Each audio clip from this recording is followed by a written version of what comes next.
Y ahora, para completar la reacción de los alcoholes, vamos a estudiar la deshidratación de los alcoholes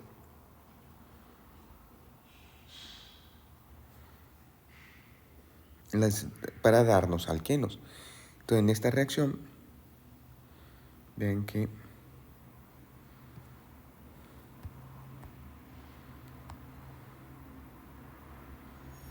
en esta reacción lo que va a suceder es que el alcohol pierde el grupo hidroxilo y el hidrógeno para darnos un alqueno. Donde lo pierden, vean que se genera el doble enlace carbono-carbono. Además, debido a que pierde OH e hidrógeno, lo que se desprende es agua. Por lo tanto, estas reacciones se les conoce como una deshidratación. Aquí tenemos un ejemplo en donde este es un alcohol terciario. Vean que este carbono está enlazado a 1, 2 y 3 carbonos. Y entonces, para los alcoholes terciarios, la deshidratación se hace al hacer de reaccionar el alcohol con un ácido en THF, tetrahidrofurano, a 50 grados Celsius.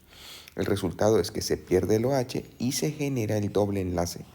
Vean que aquí nos estaría dando el 1-metil ciclohexeno en un 91%.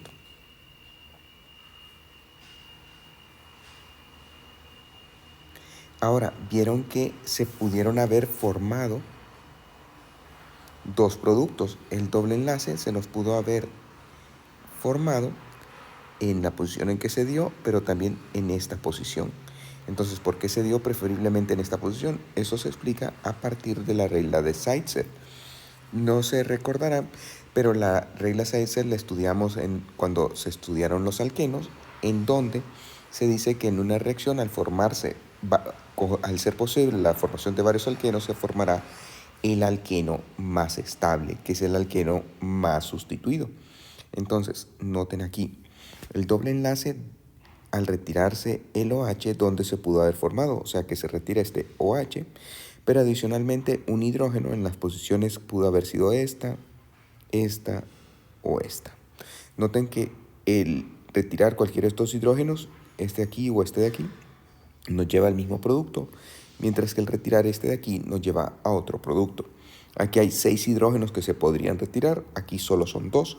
Sin embargo, ¿cuál es el producto que más se forma? Vean que al hacerlo reaccionar con un ácido en THF a 25 grados Celsius, entonces el resultado predominante es el producto en donde se pierde este hidrógeno, que es el hidrógeno que nos da el alqueno más sustituido. Noten que ahí sería un alqueno trisustituido, el 2-metil-2-buteno, sería un alqueno trisustituido y es el producto mayoritario. Mientras que al perder cualquiera de los hidrógenos en estas posiciones, que recuerden que era la mayoría, sin embargo nos da el producto minoritario, ya que nos da un alqueno disustituido. Vean que disustituido porque lo consideramos a partir del eteno. El eteno tiene 4 hidrógenos. Vean que los dos carbonos del doble enlace tendría 4 hidrógenos. Noten que aquí es trisustituido porque se ha sido sustituido por 1, 2 y 3 cadenas. Únicamente le queda un hidrógeno. En este caso ha sustituido 1, 2 y aún sigue poseyendo 2 hidrógenos. Entonces, por eso se da el producto mayoritario. En la formación de un alqueno se produce el alqueno más sustituido. Eso nos dice la regla de Zaitsev y es lo que nos va a dirigir la formación de alquenos a partir de alcoholes.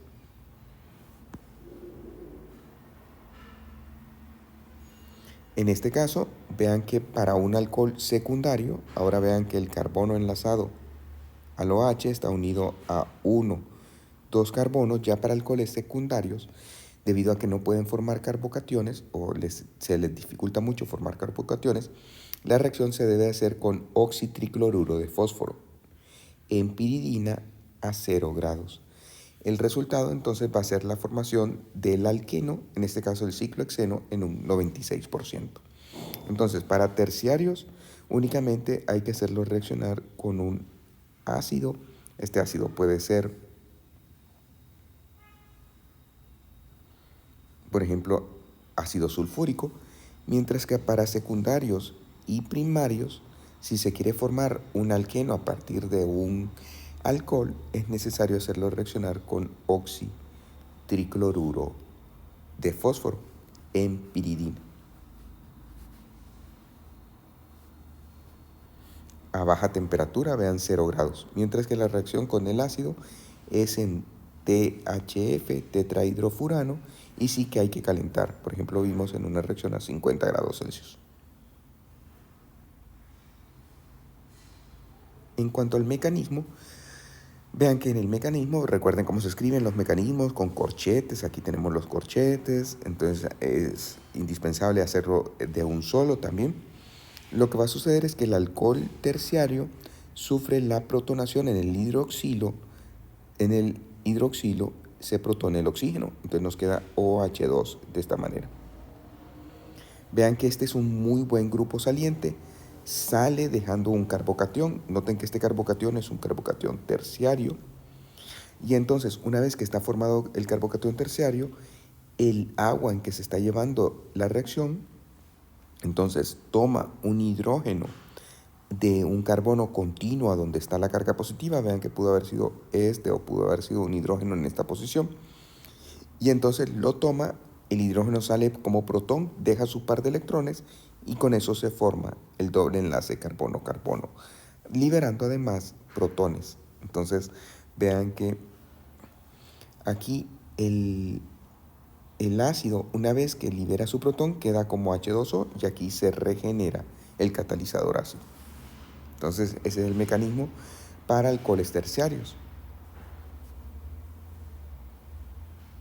En el mecanismo de un alcohol secundario o primario, lo que sucede es el oxitricloruro de fósforo toma los protones del grupo hidroxilo y vean que queda enlazado. Al mismo tiempo, un cloro sale, abandona la molécula y por eso es lo que tenemos aquí OPOCl2.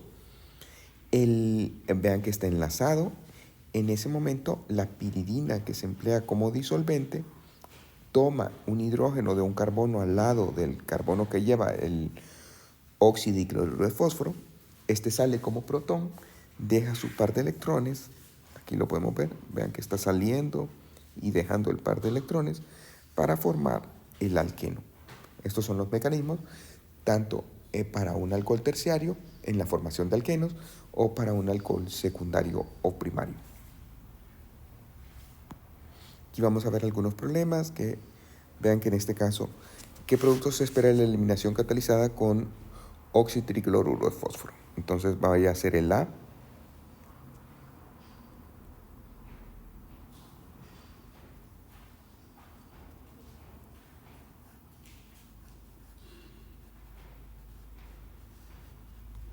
Entonces, al hacerlo reaccionar con, recuerden que debe de ir piridina y 0 grados, entonces el resultado va a ser que se va a perder este grupo hidroxilo y adicionalmente cualquiera de estos hidrógenos de al lado del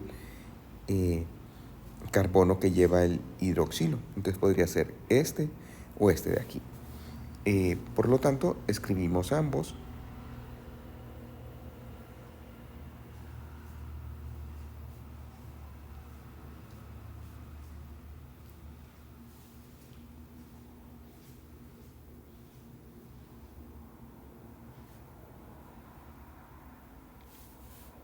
Más, recuerden, bueno, también se va a liberar agua.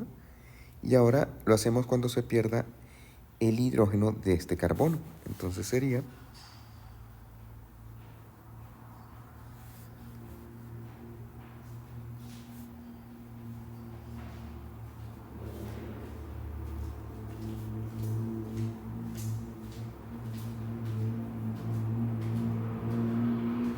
vean que bueno, este es un más, recuerden que es más del producto.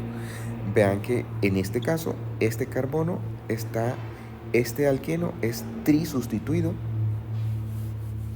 este de aquí es trisustituido, mientras que este de aquí es disustituido. Entonces el producto predominante va a ser este de aquí. Vean que para repasar nomenclatura, entonces le vamos a dar nombre, aunque no lo pedían, pero lo vamos a hacer. Recuerden que la cadena aquí es de 1, 2, 3, 4 y 5 carbonos. Sin embargo, se le asigna el menor número posible al doble enlace, por lo tanto vamos a comenzar en este sentido. 1, 2, 3, 4, 5. En el carbono 4 lleva un grupo metil. Entonces, para nombrar este compuesto sería el 4-metil 2-penteno. Mientras que el compuesto que tenemos abajo, para nombrarlo, es el... Vean que en este caso, para darle el menor número al carbono, si partimos de aquí, 1, 2, 3, 4, 5, el menor número al doble enlace. Si partiéramos del otro lado sería 1, 2, 3, el doble enlace iría en el carbono 3, mejor lo dejamos que vaya en el carbono 2. Recuerden que se enumera en donde comienza el doble enlace. Además de la cadena de 5, vean que en el carbono 2 va un grupo metilo. Entonces el nombre de este sería 2-metil 2 de 5 carbonos, la terminación eno, indicando que el doble enlace va en el carbono 2. Ahora, los alcoholes también se pueden convertir, oxidar en ésteres. Vean que un alcohol, este es el alcohol, puede reaccionar con un ácido carboxílico. Vean que el grupo carboxilo es este de aquí. Y entonces va a sustituir, en vez del OH, lo que nos va a quedar es el OR, o sea, la parte aquí sin el hidrógeno. Vean que entonces se nos forma un éster. Los ésteres se caracterizan por esto: el grupo carbonilo enlazado a un grupo alcóxido. También la reacción se podría llevar a cabo en pasos donde primero convertimos el ácido carboxílico en un cloruro de acilo. Vean que sustituimos el grupo OH por un Cl y luego lo hacemos reaccionar con el alcohol que deseamos, y entonces sustituimos el cloro por el grupo alcóxido, o sea, el alcohol pero sin el hidrógeno, en el éster. Entonces esa es la forma de convertir los alcoholes. Los hacemos reaccionar con ácidos carboxílicos o con sus derivados, los cloruros de acilo. También los alcoholes pueden ser oxidados. Vean que habíamos visto la formación de alcoholes a partir de aldehídos y cetonas. Los alcoholes se pueden convertir en aldehídos y cetonas, entonces, y ácidos carboxílicos. Vean que aquí nuestro alcohol primario, al hacerlo reaccionar con un agente oxidante, lo convertimos inicialmente en un aldehído y luego en un ácido carboxílico. Vean que aquí pasa de un enlace con el oxígeno a tener 2 enlaces con el oxígeno, y en este caso 3 enlaces con el oxígeno, o sea que va aumentando la oxidación. Los alcoholes secundarios se pueden oxidar con un agente oxidante a una cetona, o sea, a 2 enlaces, pero vean que ya no podríamos tener 3, porque para poderlo hacer se necesita la presencia de hidrógenos para poder ser oxidado en el carbono que lleva el enlace con el oxígeno. Un alcohol terciario, debido a que el carbono no lleva enlaces con hidrógenos, aunque aquí ya no lleva, entonces no reacciona. Los alcoholes primarios se convierten entonces en aldehídos y ácidos carboxílicos, los secundarios en cetonas, pero los alcoholes terciarios no reaccionan.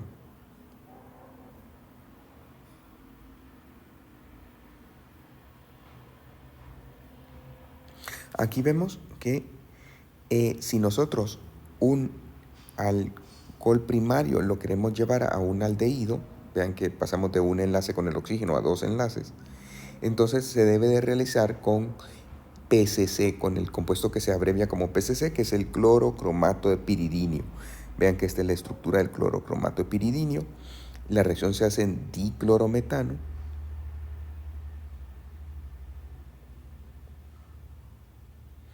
Y nos lleva a un aldehído. Entonces, si queremos pasar de un alcohol primario a un aldehído, se debe de hacer con PCC, con clorocromato de piridinio en diclorometano. En el caso de que no nos interese el aldehído, sino que queremos llevarlo hasta el ácido carboxílico, entonces los agentes oxidantes son, por ejemplo, el óxido de cromo en medio ácido, en acetona como disolvente. También se puede emplear el dicromato de sodio, el permanganato de potasio o como en el ejemplo el óxido de cromo. Cualquiera de ellos nos llevan del alcohol primario hacia el ácido carboxílico, sin poderse aislar el aldehído, o sea que se formaría el aldehído, pero inmediatamente se forma el ácido carboxílico. Aquí vean que en este caso tenemos un alcohol primario. No, en este caso tenemos un alcohol secundario. Vean que el grupo hidroxilo está enlazado a un carbono que lleva dos enlaces con carbonos. Entonces, podríamos haber empleado cualquier agente oxidante como dicromato de sodio, permanganato o esos agentes oxidantes. Sin embargo, debido a que la estructura, vean qué compleja que es, entonces para cuidar la estructura mejor lo hacemos como un agente oxidante más débil, como el clorocromatopiridinio en diclorometano a 25 grados, y pasamos al compuesto carbonilo. En este caso sería una cetona, no un aldehído, ya que vean que el grupo carbonilo está en medio de la reacción, en medio de la estructura. Comparen esto aquí en donde vean que va al final de la estructura. Entonces, si va al final, se conoce como un aldehído. Si va intermedio, se conoce como una cetona. Y aquí vean qué alcoholes emplearíamos para obtener este compuesto. Entonces, digamos que para obtener este, emplearíamos una estructura similar.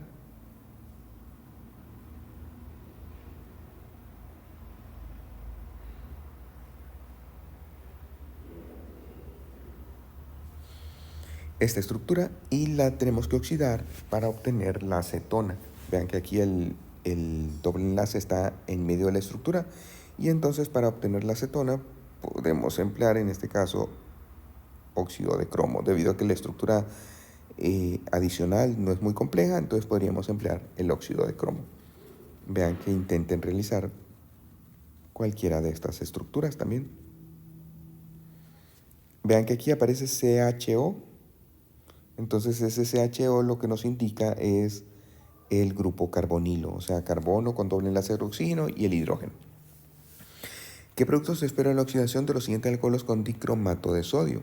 Entonces, 1-hexanol, tenemos que hacer la estructura del 1-hexanol.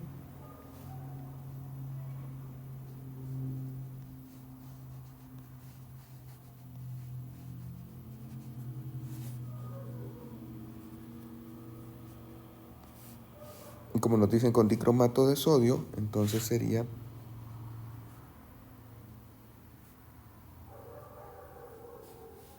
K2R2O7. El resultado va a ser la oxidación. Entonces tendríamos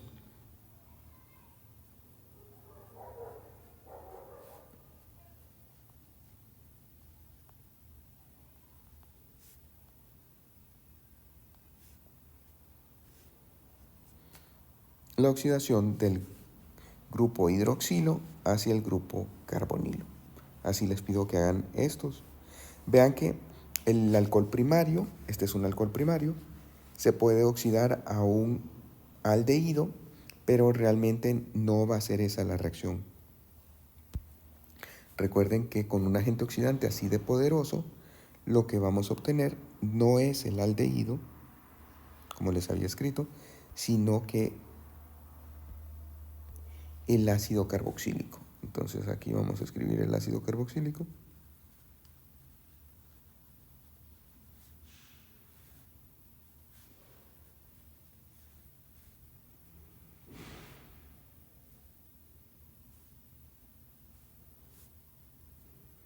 ¿Qué sería el producto de la reacción de un alcohol primario con un agente oxidante poderoso como el dicromato de sodio, para darnos el ácido carboxílico? Ahora, si hiciéramos reaccionarlo con PCC, con clorocromato de piridinio, ahí sí lo que obtendríamos no sería el ácido carboxílico, sino que sería el compuesto carbonilo. Y finalmente vean que hablando de los fenoles, este es el fenol, que tienen muchas utilidades. Por ejemplo, se pueden emplear aquí como un preservante de madera, el pentaclorofenol, el ácido 2,4-diclorofenóxido acético, esta estructura que se emplea como un herbicida, o esta estructura que se emplea como un antiséptico. No vamos a estudiar más de los fenoles y con esto hemos concluido el tema de los alcoholes.